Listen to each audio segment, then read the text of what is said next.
नमस्कार, मैं हूं निश्चित दुबे। आप देख रहे हैं न्यूज 11 भारत। रांची में आयोजित 13वें महाधिवेशन में झारखंड मुक्ति मोर्चा बड़ा फैसला लेने जा रहा है। संगठन में परिवर्तन के लिए जेएमएम अपने संविधान में बड़ा बदलाव करने जा रहा है। संविधान संशोधन कर पार्टी में कार्यकारी अध्यक्ष का पद समाप्त कर देगा और मुख्यमंत्री हेमंत सोरेन कार्यकारी अध्यक्ष का पद संभाल रहे थे, तो पार्टी ने संविधान संशोधन कर संस्थापक संरक्षक का नया पद बनाया है। पार्टी के अध्यक्ष शिबू सोरेन अब संस्थापक संरक्षक होंगे। बता दें आपको कि पहले दिन पेश किए गए कई बड़े प्रस्ताव तो छत्तीसगढ़ और गुजरात में भी पार्टी की नजर है। पार्टी के अध्यक्ष शिबू सोरेन अब संस्थापक संरक्षक होंगे। मुख्यमंत्री हेमंत सोरेन पार्टी के केंद्रीय अध्यक्ष होंगे, तो अब पार्टी की कमान पूरी तरह से सीएम हेमंत सोरेन के हाथ में होगी। महाधिवेशन के दूसरे दिन आज से इस संशोधन पर मुहर लग जाएगी। इसके अलावा पहले दिन कई राजनीतिक प्रस्ताव पेश किए गए, जिसमें परिसीमन का विरोध, वक्फ कानून को नहीं मानना, सरना कोड, आरक्षण जैसे मुद्दे शामिल है। जेएमएम अब राष्ट्रीय स्तर पर अपनी पहचान बनाने में जुट गया है। बिहार, बंगाल, उड़ीसा के बाद अब छत्तीसगढ़ और गुजरात में भी पार्टी का विस्तार किया गया है। पार्टी का विस्तार किया जाएगा, माफ कीजिएगा। पार्टी की कमान पूरी तरह से हेमंत सोरेन संभालेंगे। शिबू सोरेन अब संस्थापक संरक्षक होंगे। पहले दिन पेश किए गए कई बड़े राजनीतिक प्रस्ताव।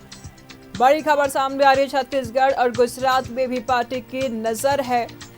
जेएमएम के महाधिवेशन का दूसरा दिन भी बेहद खास होने जा रहा है। बड़ा फैसला लेने जा रहा है झारखंड मुक्ति मोर्चा। इस बीच बता दें आपको कि अब पार्टी की कमान पूरी तरीके से हेमंत सोरेन के हाथ में है और साथ ही साथ ये भी आपको बता दें कि शिबू सोरेन अब संस्थापक संरक्षक होंगे। पहले दिन पेश किए जाएंगे।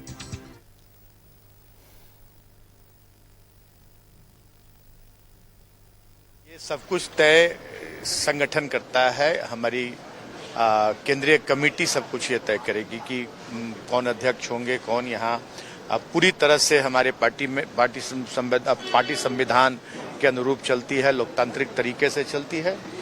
ये कि कौन अध्यक्ष होगा ये अनुमान आप मीडिया के लोग लगा सकते हैं, लेकिन तय हमारी केंद्रीय समिति करेगी। ठीक, बड़ा बदलाव कुछ नहीं किया गया है। एक नया पद सृजित किया गया है। हमारे एक नया पद अब भी तो हम लोग केंद्रीय समिति में उसको हम लोग तय करेंगे। वो पार्टी को दिशा देंगे, निर्देश देंगे, लेकिन जो कमान, जो नेतृत्व, जो चेहरा जनता के बीच जाता है वो हेमंत सोरेन जी हैं। पिछले 2 चुनावों में जिस कदर उन्होंने प्रचंड बहुमत आया और राजनीतिक विरोधियों को एक करारी शिकस्त दी है। तमाम जनता, तमाम झारखंडी, तमाम आदिवासी मूलवासी आज उम्मीद भरी निगाहों से हेमंत सोरेन जी के साथ हैं। तो पार्टी को इस मुकाम तक पहुंचाने वाले शख्सियत का नाम है हेमंत सोरेन। हाँ, बढ़े क्या, बढ़ना ही चाहिए। और अभी जो स्थिति है, हम लोग भी जो देख रहे हैं कि राष्ट्रीय स्तर पर हम लोग बहुत आगे बढ़ेंगे और हमारे जो पार्टी मुखिया हैं भाई हेमंत सोरेन जी, उनको भी ऊपर वाला सद्बुद्धि और ताकत दे रही है और देगी, ताकि मामला सटीक और सही हो।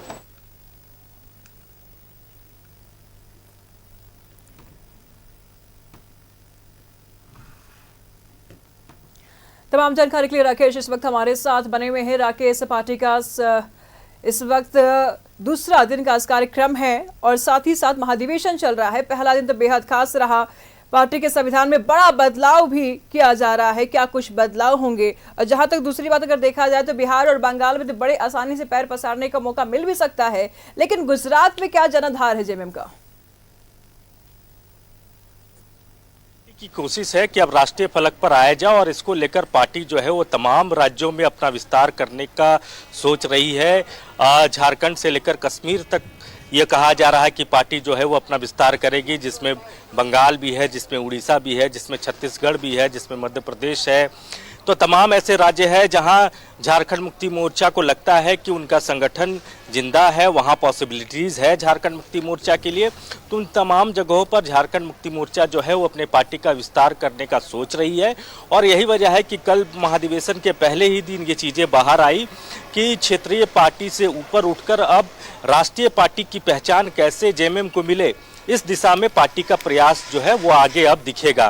तो उस दिशा में अब पार्टी बढ़ेगी और जो नेतृत्व करता है, चूंकि नेतृत्व जो है झारखंड मुक्ति मोर्चा का अब हेमंत सोरेन के हाथ में होगा, लिहाजा उनके नेतृत्व में अब पार्टी की कोशिश है कि राष्ट्रीय फलक पर पहुंचा जाए और राष्ट्रीय स्तर पर पार्टी को कैसे स्थापित किया जाए। अब उस दिशा में पार्टी जो है वो आगे बढ़ने का सोच रही है। निशु, बिल्कुल राकेश, लेकिन सवाल इस बीच ये भी उठ रहा है कि ठीक है, छत्तीसगढ़ में साठगांठ है, बिहार में जेएमएम का अपना एक इतिहास भी रहा है, बंगाल में भी मुश्किल नहीं होगी, लेकिन जो अन्य राज्य की अगर हम बात कर ले कि अगर केंद्रीय स्तर पर अपना पार्टी विकास करना चाह रहा है, विस्तार करना चाह रहा है, तो कितनी सफलता हाथ लग सकती है? क्या जनाधार है बाकी राज्यों में जेएमएम का? नहीं, देखिए, जो ट्राइबल बहुल इलाका है, जहां आदिवासियों की संख्या है, उन जगहों पर पार्टी अपना विस्तार करेगी, संगठन को खड़ा करेगी, वहां नए लोगों को पार्टी से जोड़ने का काम होगा। तो ये तमाम एक्सरसाइजेज जो हैं वो पार्टी के स्तर से उसको लेकर आप कह सकते हैं कि पूरी तरीके से डिज़ाइन तैयार कर ली गई है। अब एग्जीक्यूशन की बारी है, तो उस दिशा में अब पार्टी आगे बढ़ेगी। कितनी सफलता मिलेगी नहीं मिलेगी ये तो भविष्य की बात है, लेकिन पार्टी चाह रही है कि सांगठनिक तौर पर झारखंड मुक्ति मोर्चा अब झारखंड से निकलकर दूसरे राज्यों में भी पैर पसारे, चाहे वो बंगाल हो, चाहे वो बिहार हो, चाहे वो छत्तीसगढ़ हो, मध्य प्रदेश हो। तो ऐसे तमाम राज्य जहां भी झारखंड मुक्ति मोर्चा को यह लग रहा है कि वहां उनके लिए पॉसिबिलिटीज है और ट्राइबल एरिया है, क्योंकि छत्तीसगढ़ में बड़ी संख्या में ट्राइबल्स हैं, वहां पॉसिबिलिटीज है। बंगाल में भी झारखंड मुक्ति मोर्चा जिस वोट बैंक की सियासत करती है, तो बंगाल भी उस हिसाब से देखे तो झारखंड मुक्ति मोर्चा के लिए थोड़ा हेल्दी वातावरण वहां भी सेट है। बिहार में चूंकि झारखंड मुक्ति मोर्चा का जनाधार रहा है, पहले से ही वहाँ पार्टी के विधायक और सांसद रहे हैं, संगठन वहां पहले से खड़ा है, तो इस लिहाज से देखें तो बिहार को लेकर झारखंड मुक्ति मोर्चा का ज़्यादा फोकस है, क्योंकि 6 महीना के बाद बिहार में चुनाव भी होने हैं। तो पार्टी की कोशिश है कि राजनीतिक तौर पर अपनी पकड़ इतनी मजबूत बिहार में बनाई जाए ताकि कम से कम जो सीमावर्ती जो सीटें हैं उन सीटों पर झारखंड मुक्ति मोर्चा महागठबंधन के अंदर में अपनी दावेदारी सुनिश्चित कर सके। हालांकि 2019 में भी कोशिश की गई थी, लेकिन महागठबंधन में सीटें नहीं मिली। लेकिन इस बार की परिस्थितियां अलग है, राजनीतिक तौर पर झारखंड मुक्ति मोर्चा की ताकत बढ़ी है, तो महागठबंधन इन चीज़ों से इनकार नहीं करेगा। आरजेडी की भी मजबूरी हो जाएगी कि कुछ सीटें बिहार में झारखंड मुक्ति मोर्चा को दी जाए, क्योंकि यहाँ भी उनको सीटें मिली हैं और सरकार में भी झारखंड आरजेडी का प्रतिनिधित्व है, उनके एक विधायक मिनिस्टर बनाए गए हैं। तो ये तमाम चीज़ें हैं। अब इस पर पार्टी किस तरीके से आगे बढ़ेगी ये देखना होगा, लेकिन पार्टी की कोशिश यही है और जो महाधिवेशन में जो चीज़ें अब तक निकल कर आई हैं उसमें यही है कि झारखंड मुक्ति मोर्चा जो है वो क्षेत्रीय पार्टी से ऊपर उठकर अब राष्ट्रीय फलक पर अपनी पहचान जो है वो स्थापित करना चाहता है। बिल्कुल राकेश, जेएमएम के संविधान में भी कुछ परिवर्तन किए गए हैं, तो क्या कुछ परिवर्तन हुए हैं संविधान में? बिल्कुल, देखिए, एक मेजर परिवर्तन हुआ है झारखंड मुक्ति मोर्चा के संविधान में। महत्वपूर्ण संशोधन किया गया है। एक तो जो कार्यकारी अध्यक्ष का पद पहले हुआ करता था उसको खत्म कर दिया गया है, उसको समाप्त कर दिया गया है। यानी झारखंड मुक्ति मोर्चा के नए संविधान में कार्यकारी अध्यक्ष का पद नहीं होगा।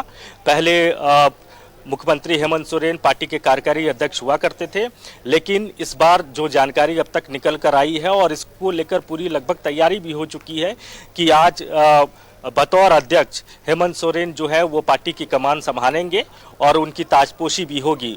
गुरुजी की जो भूमिका होगी वो संस्थापक संरक्षक के तौर पर होगी। तो ये जो मेजर चेंजेस हैं पार्टी के संविधान में ये किया गया है और अब नए तरह से आप कह सकते हैं कि नए रंग में पार्टी जो है वो आगे आपको नजर आएगी। ठीक है, नजर बनाए रखिएगा राकेश, लगातार हम आपसे जानकारी लेते रहेंगे। बहुत शुक्रिया तमाम जानकारियों के लिए।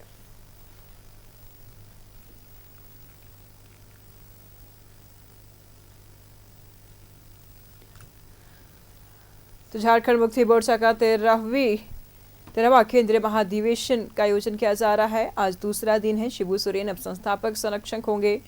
साथ ही साथ जेएमएम के संविधान में संशोधन किए गए हैं। महाधिवेशन कई बड़े राजनीतिक प्रस्ताव भी किए जा रहे हैं। छत्तीसगढ़ और गुजरात में भी पार्टी की नजर है।